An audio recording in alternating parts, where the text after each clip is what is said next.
All right. Welcome to the Rise Up podcast. On this show, I am your host, Jonah Mitchell. And I said that backwards. On this show, as your host, Jonah Mitchell, I do my best to help you get out of your own way, to help you rise up to your potential and make everything that goes into the weight loss, fat loss, overall improving your health process simpler, I should say, because we tend to make it a lot harder than it needs to be. And today's episode is going to go over some of the most important truths, understandings, whatever you want to call them, that really help me understand what how to interpret the information and how to remove the emotion that is found a lot when it comes to changing your body and liking what you see in the mirror. Because ultimately, the reason why things end up being getting to our goals or weight loss is a lot harder than it should be is because we have these false pretenses, false beliefs, or like we just don't we're not very rational when it comes to this process. We're very irrational and emotional, and we jump to conclusions. We think very black and white. And it doesn't really help.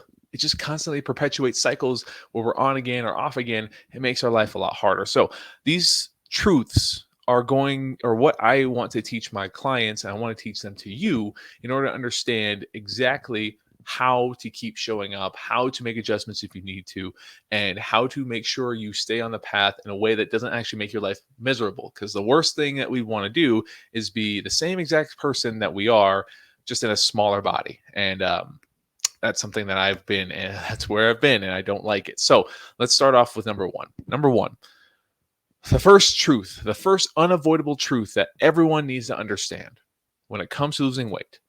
There's only one way to lose weight, and that is to be in a calorie deficit. That is it. That is your whole bread and butter. No matter what the information tells you, you must be in a calorie deficit to lose weight. If you are not losing weight, you're not in a calorie deficit. Now, are there certain things out there that affect the amount of food or the amount of energy that your body uses? Yes, autoimmune diseases are a big part of it, PCOS, Hashimoto's, or anything along those lines. Metabolic adaptations due to chronic dieting cycles, those things can happen. But the really tough part when it comes to understanding this truth is that people are just eating more than they think they are, and they're not as active as they think they are. And that's like the biggest problem people just don't understand. When it doesn't make sense, when it doesn't click automatically, they jump to conclusions. It's my metabolism, it's my hormones. Which, again, those things have an impact. They do. But calorically, the only way to lose weight is to be in a calorie deficit. If we're not losing weight, you're not in a deficit, no matter how little you think you're eating. Because that's another problem when we learn to accept this truth. It's not the fact that people are over consuming food; they're over consuming calories. And the way that our society, at least in America, there's a lot of ways to get calories into your diet without you fully aware of how many calories are actually inside of them. These things, I don't know if you heard that chime, but we're going to go on do not disturb mode for a second. These things are like liquid calories. Liquid calories from drinks, from oils. Oils, especially, play a big role in how many calories someone consumes. And their condiments have play a big role. These easily snackable foods that are very little amount of food, like less than a palm size, but calorically has twice the amount of calories as like a chicken breast would, and not nearly the amount of satiety. So a calorie deficit isn't about starving yourself. It isn't about eating as little as possible. It's learning to eat as much as possible, but still lose weight by prioritizing nutrient dense foods. These are the foods that people consider to be healthier, right? But they're only the whole good and bad, healthy versus unhealthy. It really derives from nutrient density and nutrient devoid foods. Nutrient dense foods are full of vitamins, minerals, protein, and fiber. Nutrient devoid foods are just primarily energy. They're just calories. So they don't give much to your body unless you just need energy. like not energy of like I'm tired, but your body utilizes calories to function on a normal day-to-day basis. But if you're not outputting like 20,000 calories worth of energy, that's pretty extreme. But like extreme athletes, like extremely active athletes, they put out easily like 7, 8, 9,000 calories if they're like really, really like training intensely on a regular basis. Maybe that's a bit high, but still high. They burn a lot of calories, is what I'm trying to say. And most of us, we don't have that active lifestyle, especially right now. It's 0 degrees. Holy crap! It's the hottest it's been all week for me, at 0 degrees, and I'm not nearly as active as I would be like a week ago. Like I can't walk my mile and a half with my dog twice a day. It's a lot less. It's probably half that, right? I work a desk job. Whereas when I was a kid, I was riding my bike everywhere. I was walking at school. I was walking in college. I was playing football. Like I was always moving in some capacity. And now as an adult, that movement has drastically come down, with food. And I was talking about this earlier before I went down the fitness rabbit hole. Food, the food that's not prepared by you, there could be so many extra calories in there that you're not aware of. Butter I love butter. Don't get me wrong. I was at my grandmother's house for Christmas. I think I told this story a couple episodes ago, and like I don't think she knows what a calorie is. That's not nothing against her. Like she grew up in a different generation. But I was gonna make myself eggs, and she had half a stick of butter. And she's like, "Oh, do you just want to use all of that butter?" And I was like, "No, I don't want to use all that butter." I didn't say it like that. I was like, "No, I'm okay. I'll take just a slice of butter to grease my pan." But to her, like using the rest of the half stick is normal.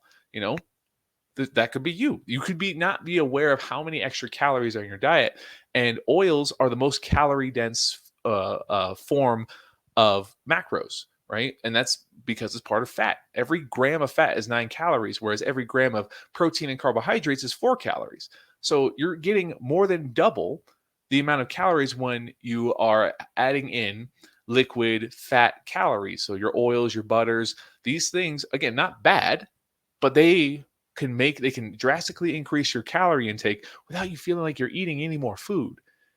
So that is what we want to pay attention to. If we're not losing weight, we're not in a calorie deficit. And if we're not losing weight, and if we understand that this truth is we're not in a calorie deficit, now we understand, okay, I need to pay more attention to where my calories are coming from. You may be tracking things, but how are you tracking them? Are you weighing them in grams? Are you tracking things that you're eating out? That's fine. You're tracking them, you're accounting for them, but you don't know for sure what's in every single one of those things. And it does sound tedious to track and weigh everything that goes into your body. But if you don't ever learn how to understand and interpret food, how do you expect to be able to sustain your results later? Tracking food is a fundamental skill. Some people, they don't have to track. There's ways to not track, but if you think you're doing everything right and you're not seeing the result, you're not in a deficit. And it's not about you failing. It's not about there's something wrong with you. It's about understanding why. This is something that it takes time. It takes longer than people would like it to, because if they get stuck tracking a certain way for so long and they don't accept that, hey, maybe there is a gap in this process, it's hard for them to notice it. And I spend so much time with helping people understand their food and their information to the best of my ability so that they can start catching these things. So I tell you this because I want to empower you to remember there's nothing wrong with you, but just to look at the objective information and say, if I'm not seeing the result that I want, I am not in a deficit. And that is not a reflection of you as a failure. There's a reflection of there is missing information. And usually it's with those liquid calories, those foods that you get outside of your home, or you're eating out, or you're snacking, you're having easy to overconsume snacks, or you're using condiments, you're using oils and not accounting for them. Those are where most people's problems come from. And once we just start to pay attention to them, like we just started a challenge yesterday. And we have a guideline that says, okay, if you're going to use oil, weigh out the oil about 15 grams, or I think it's 12 grams, is roughly about 2 tablespoons. Account for that oil, and if you account for it, now it factors in. Now you can see where those calories are coming from. Condiments, how much added sugar is in your condiments, and just pay attention. The sugar isn't bad, but it's easy to overconsume. So if you're looking at a nutrition label and like you can find a zero sugar condiment, well, now you're going to save yourself on calories. Like it's stuff like that where it sounds tedious, but it's if you're not seeing the results, the calories are adding up somewhere. We have to find out where gives you the ability to make the adjustment without feeling like you have to continue just slashing out another meal, which leaves you feeling starving, which leads you to continue to snack and graze, and then you feel worse at the end of all of it, and then you end up pulling yourself out of deficit and not seeing the results anyway. So, first truth: if you're not losing weight, you're not in a deficit. Remove the emotion. It's not, there's nothing wrong with you. It's purely logical interpreting the information and finding out why. If we can find out why we're not seeing the result, we can understand what to change. So, number two, this one, this one can be challenging because ultimately I hear a lot, I can't wait to go back to eating normal. And there's a concept where or there's a missing concept when people think about weight loss. They think they'll lose the weight and they could go back to doing whatever they did. The ultimate truth is that you have to create a new normal if you want to sustain your results. Now, I say that as a black and white statement because most people, they think just losing weight is going to fix their problems. They think the number on the scale is going to make them feel better. But it's the new awareness, the new decisions, the new routines that you create that leads to the result. Those are what helps you feel better. Those are what helps you realize how shitty you may have been feeling before. And you get to be aware of your decisions and how foods make you feel so that your normal is now you making decisions that make you feel better. And we get stuck in our patterns. Our body will get used to feeling run down and groggy and low energy, and it will just accept that that is the new normal. And then we rely on that normal. If it's a not very nutrient dense meal, it's very convenient type of eating or eating out more often, right? We crave variety. We want to have our pizza, our burgers every single day. That's fine.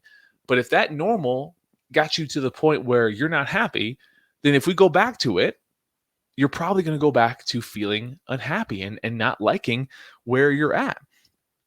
So we want to understand that this truth here is you have to create a new normal that's ultimately going to lead to a much better, much more ideal life.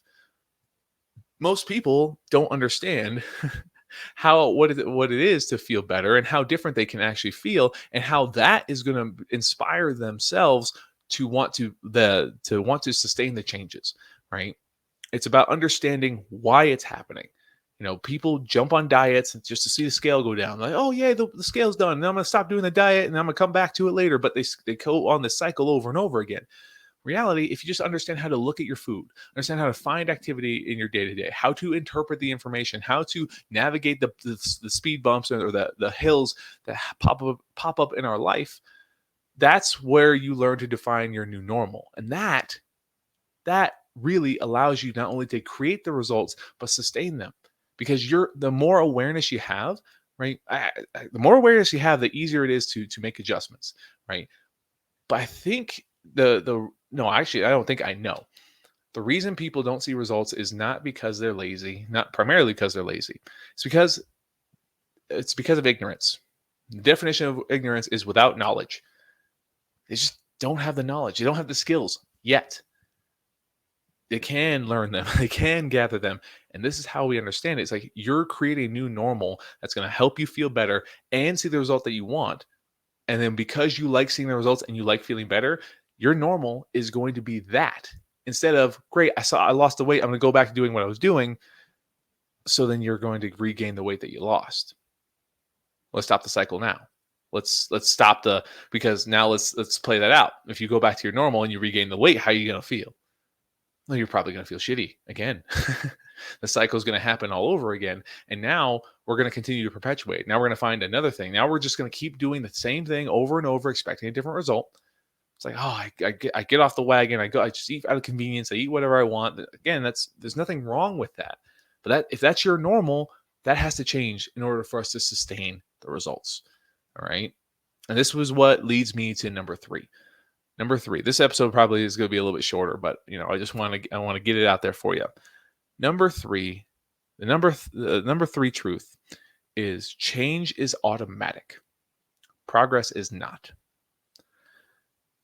If you do not make the effort to do your best no matter what that looks like, your body will change.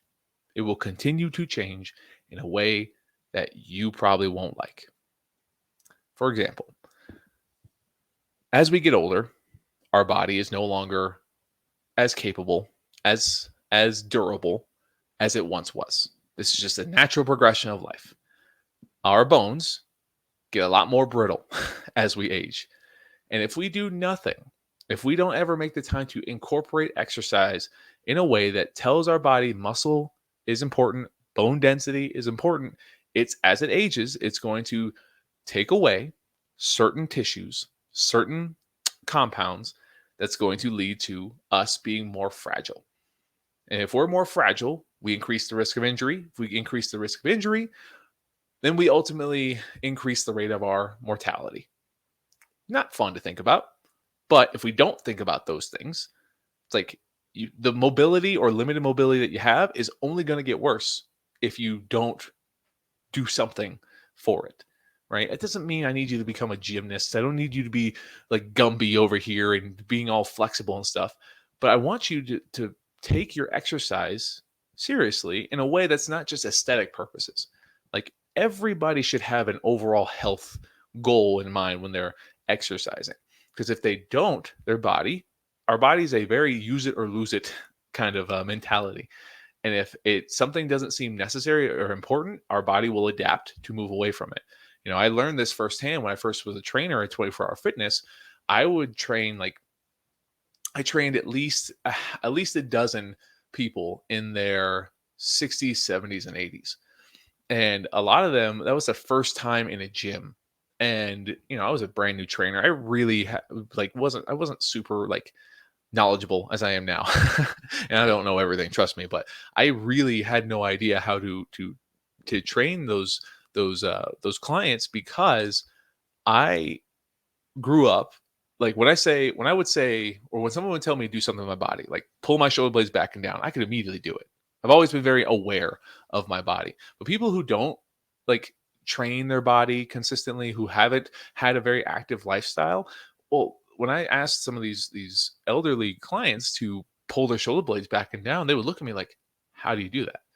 What do you mean? I can't do that. Like I don't know how to do that." And I was always so confused. I was like, how do you not know how to do that? It's a very simple thing. Watch me do it. I can do it.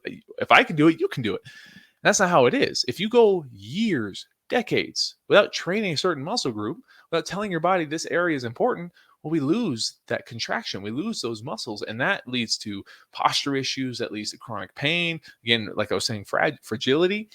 And this is something that I want you to be thinking about. I did an episode I can't remember what it was called, but essentially it was keeping the end in mind, right? Like if we don't think about the day where we may die, if we don't think about the day where we are not going to have as much energy, we're not going to be as much as mobile, right? Like my example was, there's going to be a day where my dog can't jump on the bed and cuddle my legs. And all I'm going to do is miss those days. So instead of me getting annoyed with her at 2 a.m. when she does that, I accept it. Yeah, it's uncomfortable. Yeah, it affects my sleep, but I'm going to miss the day that she can't do that. So I'm going to embrace it now instead of building stress around it, you know? And then there's also a day where I'm not going to be able to be as active, as strong, as physically or aesthetically appealing with all the muscle that I've built. It's just I know there's going to be a day where aesthetics aren't going to be that important to me. And I know there's going to be a day where I'm not going to be able to be as strong as I am now. So the days where I don't want to go to the gym, I think of the days that I won't be able to, the days I can't go. All I'm going to be thinking about is all the time. If I'm in that position, all I'm going to think about is all the stuff that I wish I could be doing. So I don't know if that makes sense, but essentially, what I'm trying to say is, if we don't think with the end in mind, if we don't think that if we couldn't do it, how much we would kill for to be able to do it, right? It makes these decisions of showing up a little bit easier, right? Because we just got to show up most of the time. If you want to make progress, you just have to keep showing up, and progress will happen regardless of what it looks like. Most people think they have to have it all figured out. No, you just got to keep showing up. If you keep showing up and keep the end in mind, right, you will avoid the change that is automatic. You'll have the influence of the change that you will love, right?